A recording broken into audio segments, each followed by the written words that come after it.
अस्सलाम वालेकुम नाज़रीन, आइए नज़ारते हैं आज की अहम खबर पर। आज की हमारी ये खबर है हमारे देश की पार्लियामेंट से। पार्लियामेंट में आवाज़ उठी हमारे AIMIM के प्रेसिडेंट बैरिस्टर असदुद्दीन अवैसी की। बैरिस्टर असदुद्दीन अवैसी ने येस बैंक और पंजाब नेशनल बैंक को लेकर उठाई आवाज़। वहीं पर हमारे गरीब आवाम का पैसा लूट कर देश से भागने वाले नीरव मोदी और विजय माल्या जैसों को बनाया निशाना। बहरहाल बड़ी अच्छी बात की है बैरिस्टर असदुद्दीन अवैसी ने पार्लियामेंट में। आइए हम आपको ले चलते हैं पार्लियामेंट, दिखाते हैं ये अहम खबर। Thank you, Madam, for giving the opportunity. Madam, the Honorable Minister started while introducing the bill that this bill is being brought to protect the urban cooperative banks and the depositors. Now, my question to the Honorable Minister when she stands up to reply is that the RBI FSR report of December 2019, it says that the state-run banks account for 89.8% of frauds by value, private banks at 9.2% and foreign banks at 0.4%. This says a lot about the internal controls in the state-run banks. Now, what is the government doing? Because their hollow claim has been badly exposed by the RBI's report itself. My second question, Madam, to the Honorable Minister is when she stands up to reply.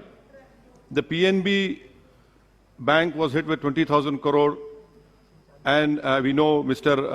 Mr. Nirav Modi fled with and no heads have rolled so far. Why is that case? Third question is the Modi government's real concern about PMC Bank, which the Honorable Minister spoke about. When it came to Yes Bank, the SBI immediately infused funds into Yes Bank. Why this stepmotherly treatment for PMC? 60 people have committed suicide. What is the interest that government had with Yes Bank and that same love is not shown towards PMC Bank?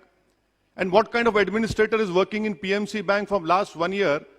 That person, that honorable person has not been able to sell the yacht which is stuck in Sri Lanka. 2 aircrafts are stuck in Mumbai airport. This is the love of this government for PMC depositors who are suffering day in, day out.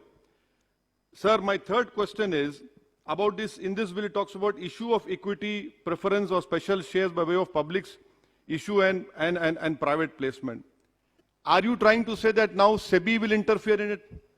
Because this issue of equity and public issue, are you bringing in SEBI? Please enlighten all of us. My fourth question to the Honorable Minister is that RBI is being given power is the government claim. If that is the case, why did Yes Bank, PNB, ILNFS, and in March 2020, Franklin Templeton happened? What was RBI doing? What was this government doing? How did they allow all these four important things which happened was right under the rule of Mr. Modi? My fifth question is, since demonetization, the financial industry is slowly and steadily collapsing and showing how regulation by RBI, SEBI, NABARD is completely absent.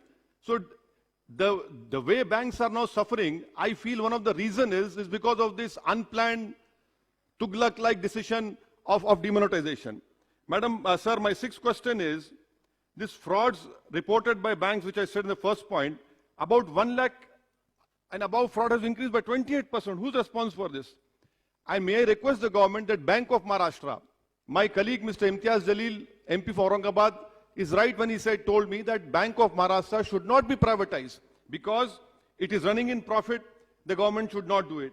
And the last point which I want to know from the Honorable Minister when she stands up to reply is that this Modi government has this habit of encroaching upon, basically weakening the federalism, encroaching upon the state list. You know for a fact what is the state subject, what is the central list. Why is it that you bring such a legislation wherein, what are your designs? Why do you want to weaken the federalism of this country, which is the basic structure of the constitution? By bringing in such a legislation, sir, we know for a fact what is under the schedule 7, entry 32, entry 43. The honorable members have spoken on it. I don't want to highlight on it. And my last point, sir, is that about this proportional voting rights. Now, if they buy equity shares in cooperative society, it's a known fact. 1 member, 1 vote. Are you going to overrule that? And also, isn't it a fact that the 2006 Vishwanathan Committee recommended that cooperative banks should be allowed to raise capital through non-voting shares? So these are the important points. I hope the Honorable Minister, when she stands up to reply, she will definitely reply. And for God's sake, I don't want this Honorable Minister to say that all these urban cooperative banks and Nirav Modi, Mehul Choksi, PNB, Franklin Templeton, all were act of God. No, these are not act of God. They happened because Mr. Modi is ruling the country and because of the misgovernance and the act of themselves. Thank you, sir. Kidney के अमराज से परेशान मायूस लोगों के लिए खुशखबरी, R&S यूनानी pharmacy kidney और गॉल ब्लैडर स्टोन के खात्मे का जरिया। अब UNI स्टोन कैप्सूल्स के जरिए खात्मा कीजिए। No operation, no side effects, 100% result. सिर्फ UNI स्टोन कैप्सूल से मुस्तहिक लोगों के लिए खुसूसी रियायत। फिर से पथरी न होने का मुकम्मल इलाज, दर्द, कॉन्स्टिपेशन और पुराने कब्ज से निजात पाइए।